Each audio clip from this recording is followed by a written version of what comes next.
अस्सलाम वालेकुम दोस्तों, कैसे हो? उम्मीद है कि सब खैरियत से होंगे।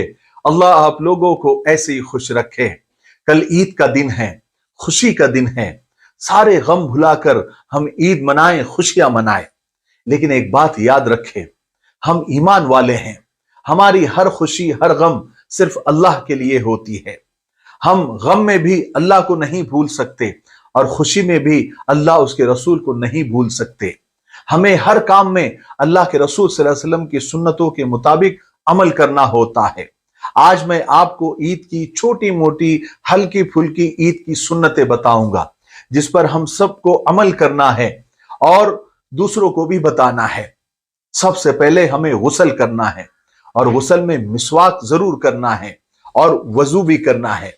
और ईद के दिन हमें अच्छा लिबास पहनना है, जो नबी करीम सल्लल्लाहु अलैहि वसल्लम की सुन्नत है। अच्छा लिबास का मतलब अपनी इस्तेदाद के मुताबिक जो भी लिबास मयस्सर हो उसे पहन लिया जाए। उसका मतलब ये नहीं कि हजारों रुपए वाला ही लिबास हो, अच्छा लिबास हो अपनी ताकत के मुताबिक। अच्छे लिबास का हरगिज ये मतलब नहीं होता कि कर्ज लेकर, रिश्वत लेकर या हराम की आमदनी से लेकर पहना जाए, बल्कि जो भी हलाल का हो, मेहनत का हो, उसी में अल्लाह ताला बरकत अता फरमाएगा।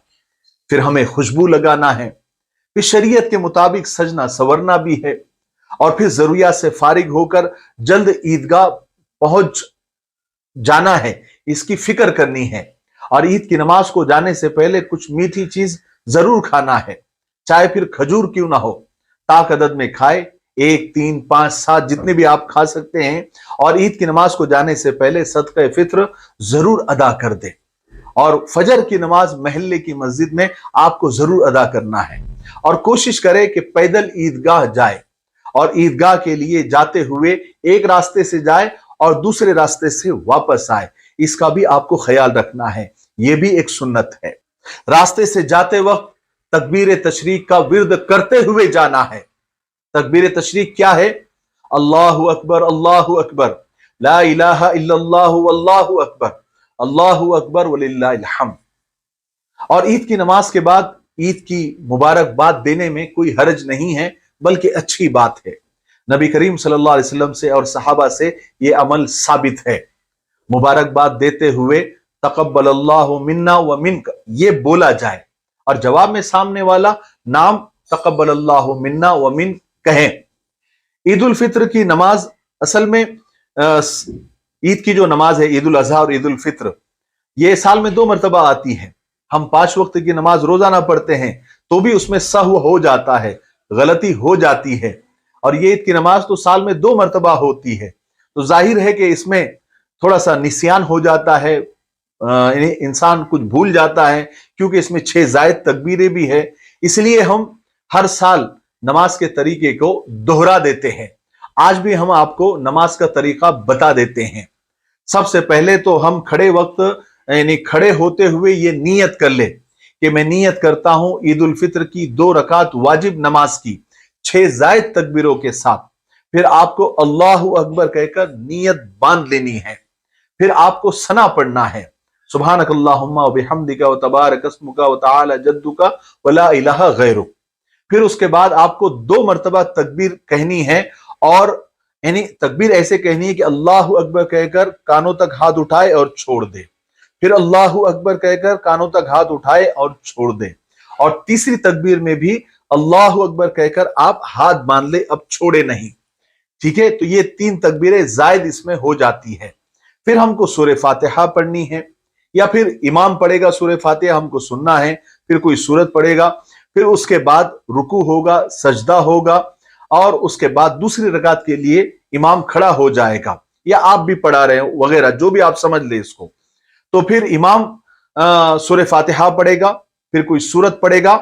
फिर रुकू में जाने से पहले 3 तकबीर आपको और बोलनी है, और तीनों तकबीर के वक्त आपको हाथों को कानों तक उठाना है और छोड़ देना है, जैसे अल्लाहु अकबर, अल्लाहु अकबर, अल्लाहु अकबर।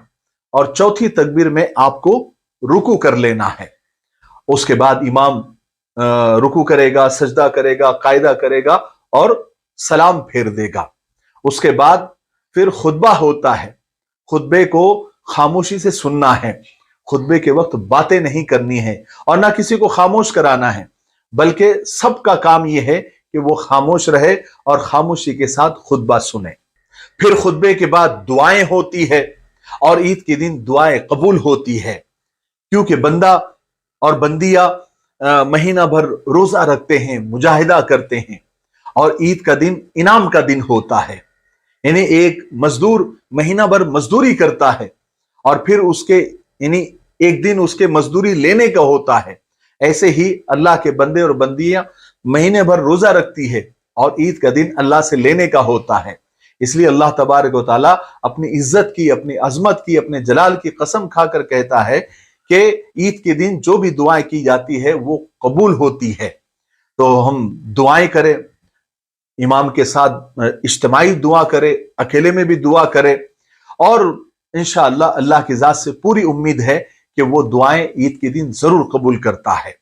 उसके बाद नमाज के बाद मिलना मिलाना होता है, मुसाफा होता है, मुआनका किया जाता है, तो बहुत अच्छी बात है, इसमें कोई हरज नहीं है।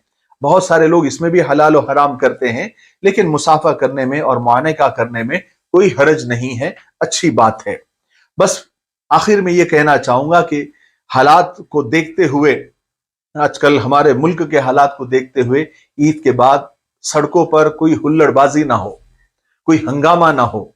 खास करके बासी ईद को मुसलमानों के महल्ले के अंदर डीजे लगा दिए जाते हैं, जोर शोर से गाने बजाए जाते हैं।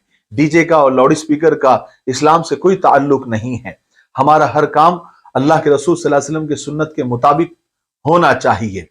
इसलिए हमारे नौजवानों से गुजारिश है कि ईद की खुशी में इतने भी मस्त ना हो जाए कि हमारे जो दूसरे बिरादरान वतन है उनको तकलीफ हो और हमारे दुश्मनों को बोलने का मौका मिल जाए।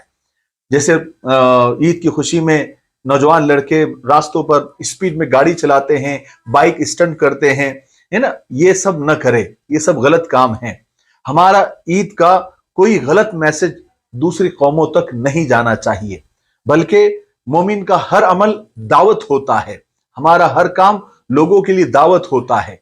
अगर हम गलत करेंगे तो गलत दावत लोगों तक पहुंचेगी, और अगर हम अच्छे काम करेंगे तो अच्छी दावत लोगों तक पहुंचेगी। तो ऐसा कोई काम ना करे, ईद की खुशी में इतने भी गुम ना हो जाए, इतना भी गुलू ना करे कि लोग इस्लाम से दूर और मुतनफिर हो जाए, क्योंकि इस्लाम के खिलाफ भड़काने वाले और गलत फहमियां पैदा करने वाले लोग बहुत एक्टिव हो गए हैं। तो हमें भी थोड़ा सा यानी शरीयत के मुताबिक ही चलना है। हमको तो इसको उसको देखकर कोई काम नहीं करना है, शरीयत के मुताबिक ही काम करना है। इंशाअल्लाह शरीयत के मुताबिक, कुरान और हदीस और कुरान और सुन्नत के मुताबिक अगर हम काम करेंगे तो इंशाअल्लाह अच्छा ही मैसेज सारी दुनिया तक पहुंचेगा। बस यही चंद गुजारिशात, ये सुन्नत जो ईद की है वो बतानी थी, और ये गुजारिश आखिरी में करने की थी, और ईद की नमाज का तरीका आपको बताना था। मुझे उम्मीद है कि आज की वीडियो से आप सबको बहुत कुछ सीखने को मिला होगा। तब तक मेरे लिए, पूरी उम्मत के लिए, पूरी इंसानियत, पूरी मानवता के लिए, और हमारे प्यारे मुल्क भारत के लिए, और यहाँ की अमन शांति, तरक्की, उन्नति के लिए खूब दुआएं करते रहे। अस्सलाम वालेकुम व रहमतुल्लाहि व बरकातहू।